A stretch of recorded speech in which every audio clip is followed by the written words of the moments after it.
जय श्री राम।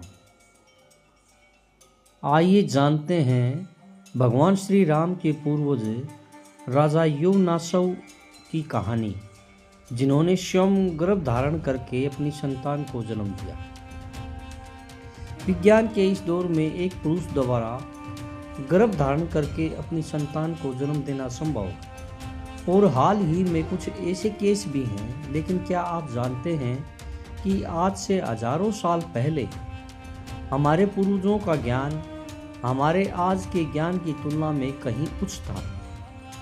विज्ञान के जिन चमत्कारों को देखकर हम आज आश्चर्यचकित होते हैं, वो चमत्कार तो हमारे पूर्वजों ने हजारों साल पहले कर दिए थे, जैसे कि पुरुष द्वारा गर्भ धारण कर संतान को जन्म देना। आज हम आपको श्री राम के पूर्वज राजा युवनासव की कहानी बताएंगे, जिन्होंने स्वयं गर्भ धारण करके अपनी संतान को जन्म दिया था, जो कि सम्राट राजा मांधाता के नाम से प्रसिद्ध हुई।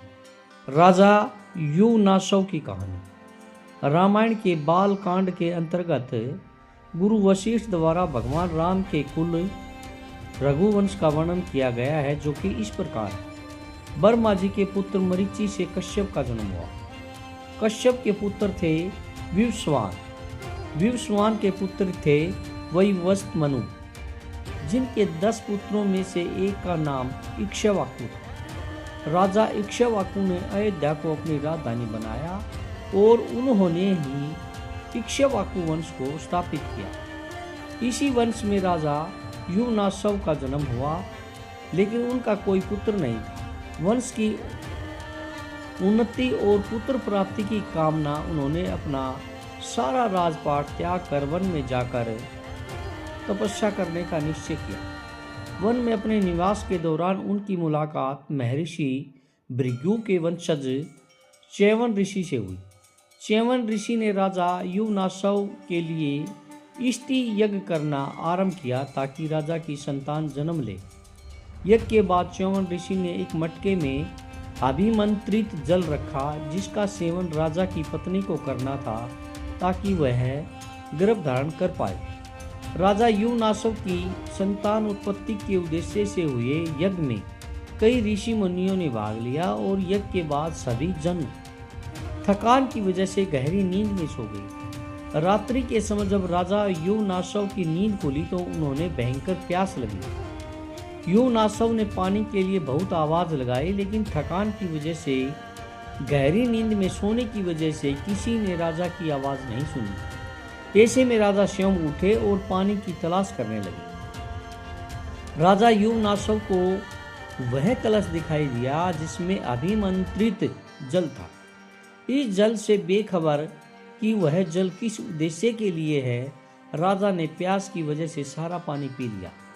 जब इस बात की खबर ऋषि च्यवन को लगी तो उन्होंने राजा से कहा कि उनकी संतान अब उन्हीं के गर्भ से जन्म लेगी। जब संतान के जन्म लेने का सही समय आया, तब दैवीय चिकित्सकों अश्विनी कुमारों ने राजा युवनासव की कोख को चीर कर बच्चे को बाहर निकाला।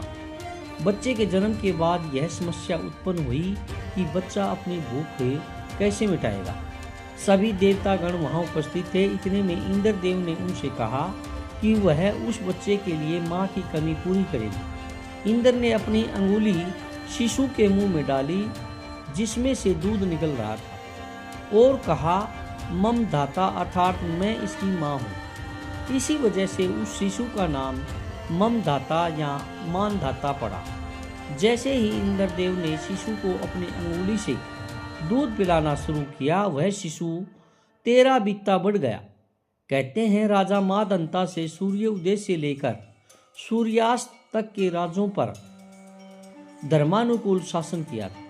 इतना ही नहीं, राजा मांधाता ने 100 अश्वमेघ और 100 राजसू यज्ञ करके 10 योजन लंबे और 1 योजन ऊंचे रोहित नामक सोने के मत्स्य बनवाकर ब्राह्मणों को भी दान दिए थे। लंबे समय तक धर्मानुकूल रहकर शासन करने के बाद राजा मांधाता ने विष्णु के दर्शन करने के लिए वन जाकर तपस्या करने का निर्णय लिया और विष्णु के दर्शन कर लेने के बाद वन में ही अपने प्राण त्याग कर स्वर्ग की ओर प्रस्थान किया। जय श्री राम। अगर आपको वीडियो अच्छी लगी हो तो प्लीज़ लाइक, सब्सक्राइब एवं कमेंट जरूर करिएगा, जय श्री राम लिखकर।